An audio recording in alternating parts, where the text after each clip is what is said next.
face. C'est du face à face clash. Désigné pour mourir, je te laisserai pas la place. C'est un face à face. C'est du face à face clash. Seul le meilleur des deux restera sur la place. Le face-à-face d'aujourd'hui, 15 candidats pour les élections sénatoriales. Les enfants, la question est simple, hein. C'est trop ou pas? Bon, on peut jamais... Si c'est trop.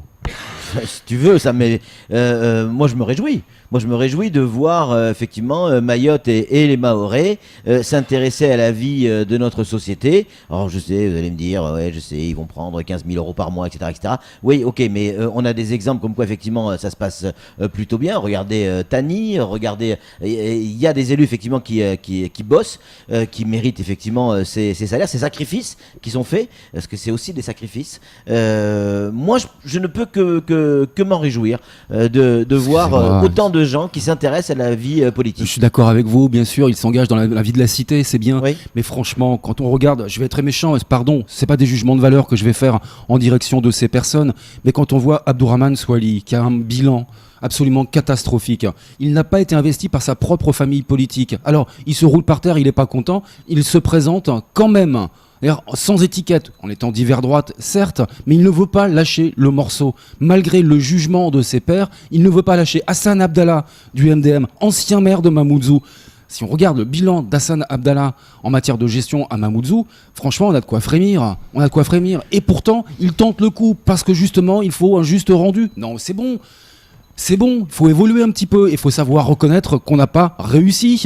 Non, mais et en fait, il y a un paquet de manchons quand même, des gens qui se présentent mais qui n'auront jamais la compétence ni la qualité pour être un bon sénateur, sans faire de jugement de valeur, encore une fois. Après, ils ont plein de compétences et de qualité. On peut faire de la politique autant qu'on veut, mais c'est la vie de la démocratie quand même. Voilà, je crois que quand on est politique, un homme politique, on meurt sur scène. C'est-à-dire que on perd une élection, on en gagne une autre, on en perd une autre, on en gagne une autre, et on vit pour ça et pour sur ça. Les 15... Et sur des échecs, il y a toujours droit à la deuxième chance. Voilà. Sur les 15, sur les 15 qui a fait campagne. Je vous donne un exemple. Regardez Mansour Kabardine, la claque qu'il avait pris la dernière fois. Ah oui. Il revient, il est député. Il s'est pris 2 claques, voilà, 2 grosses claques. Mais voilà, donc et il avait été critiqué par tout le monde et aujourd'hui il se retrouve député et il fait le job.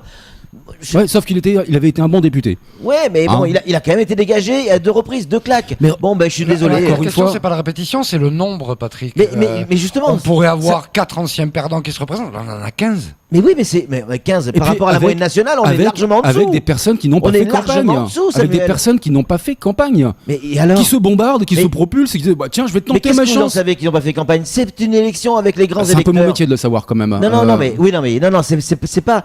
C'est des entretiens qui se font dans des au sein des mairies, etc. Mais quand vous discutez, très discret. Quand vous discutez avec les maires ou avec les grands électeurs, et Dieu sait que je suis dans les mairies, ils vous disent avec qui ils discutent et qui ils connaissent. Parce que si vous voulez la liste des candidats, notamment Faouzia Kordji, ça fait un petit bout de temps qu'elle arrête de dire qu'elle est candidate. Elle agit en tant que candidate et elle va aller les frotter, elle va les caresser, elle va les emmerder. Mais ils vous en parlent. Mais par contre, Tani, vous l'aviez vu venir? Tani, en 2010, en 2011, personne l'a vu venir. Ben voilà. C'était l'OVNI. Mais pourtant, il avait de sacrés soutiens. Mais personne n'y croyait parce que c'était un politique de la première heure. Il n'a pas fait campagne. Si, il avait fait campagne.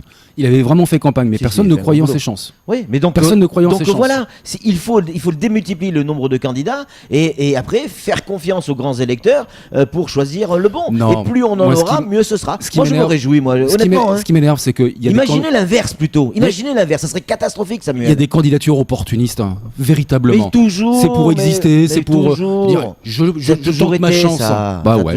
C'est le drôle de la démocratie, je sais bien, mais bon. Trop de démocratie tue la démocratie. Juste Samuel, imaginez l'inverse. Pas assez de candidats pour une mairie, pas assez de candidats pour une députation, pas assez de candidats pour les sénatoriales. C'est loin d'être le cas. Non, mais imaginez que ce soit le cas. Il vaut mieux qu'on ait pléthore de candidats plutôt que pas assez. Ça voudrait dire quoi? Ça voudrait dire que plus personne s'intéresse à la vie de la cité, plus personne n'a envie de prendre des décisions, des orientations, plus personne n'a des idées. Non, il vaut mieux se réjouir. Honnêtement, il vaut mieux se réjouir de la pour synthétiser ma pensée, c'est que trop de candidats, et parmi les candidats qu'il y a, Trop de candidats, il y en a trop qui n'ont pas conscience de la hauteur de la fonction. Alors faites confiance aux grands élus et à ceux qui mettront un bulletin dans une urne. Ils savent Quand on faire les entend, bons choix. quand on les Allez. entend, qu'on les écoute avec leur candidature, ce sont des discours de président de la République ou du président du Conseil général. On va faire des routes, on va faire ça. Mais Si je suis élu, vous croyez-moi? Mais qui décide du niveau des gens qui ont le droit de se présenter ça Personne. Ah, Personne. je croyais. Le seul niveau qu'il puisse y avoir, la seule condition véritable, c'est d'être français, d'avoir 24 ans minimum pour être candidat. Donc ils ont tous le droit là. Ah, Bah mais oui. c'est pas un problème de droit. Non. tout ça, Après, oui, en effet. c'est validé par la Il faut préfecture. savoir parler tous français. légitimes. Oui, bien sûr, ils sont complètement légitimes. Maintenant, il y a le tribunal administratif qui doit examiner la validité des candidatures, par aussi. rapport. Alors là, ça va être rendu officiel dans la semaine, mais il y a déjà une liste au niveau du Sénat qui nous donne la pré-liste, en tout cas, des candidats qui sont dans les clous, quoi, pour le moment, selon la commission électorale. C'est tout. Mais Pour ce là, face à c'est trop. face. Là, c'est trop. C'est un